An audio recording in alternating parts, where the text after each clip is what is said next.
বিসমিল্লাহির রহমানির রহিম। আল্লাহ তাআলা আমাদের সৃষ্টির সেরা জীব হিসেবে সৃষ্টি করেছেন। তিনি আমাদের লালন পালন করেন। তিনি আমাদের রব। আমাদের জীবন মৃত্যুর মালিকও তিনি এই মহাবিশ্বকে আমাদের জন্য কত সুন্দর করে সাজিয়েছেন।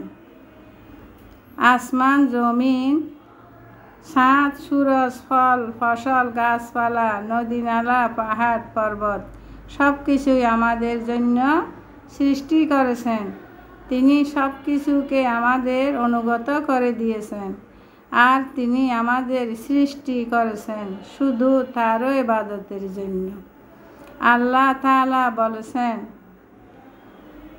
আর আমি জিন ও মানব জাতিকে কেবল আমার ইবাদতের জন্য সৃষ্টি করেছি। সূরা জারিয়াত আয়াত 56।